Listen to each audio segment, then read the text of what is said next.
Hi everyone, this is Lothar from house number 3, and today I want to talk to you about the importance of controlling your scapula. Your scapula, also known as your shoulder blade, is a triangular shaped bone that sits left and right of your spine in your upper back and next to your shoulder. And its main function is to control and stabilize any kind of shoulder movement.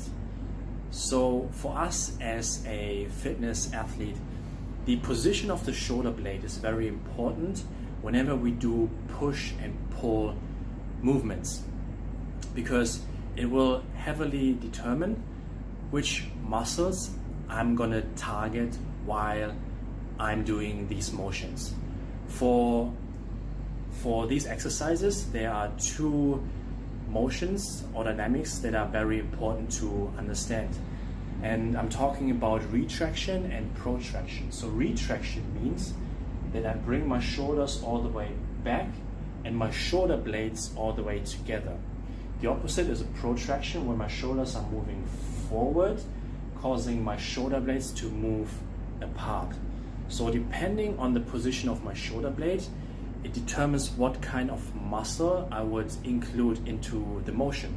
For example, if I'm doing a pull, and the main purpose of the pull is to train the muscles in my back mainly.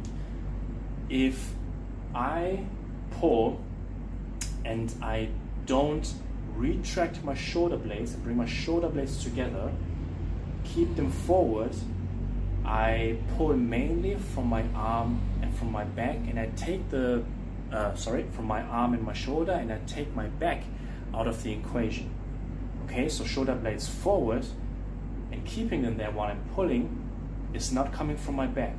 Only if I understand to bring my shoulders and my shoulder blades together, now I can feel the squeeze in my back, and back muscles are taking over the rowing or the pulling motion. Now, similar, this goes for a pushing movement.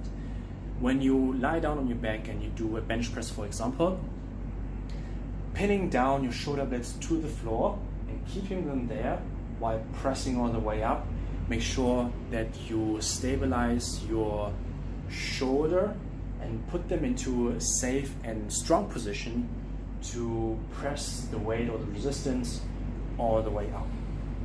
Now, a protraction, bringing your shoulder blades forward, can be useful, for example, in a push-up. To make a push-up more challenging and give you a bit more resistance and more range of motion, you can have an extra push at the top, which comes from your shoulder blade, which gives you again a bit more range of motion and a bit more resistance at the top of the exercise.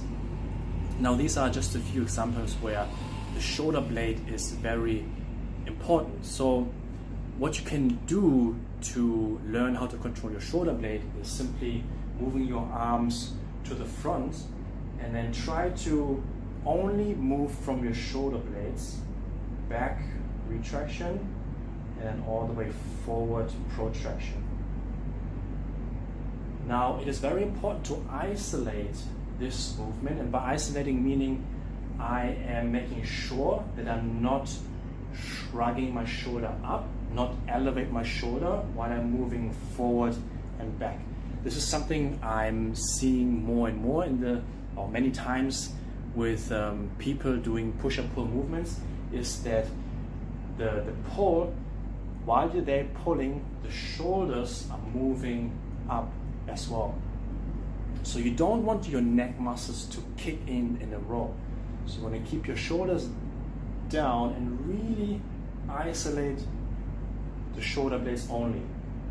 Now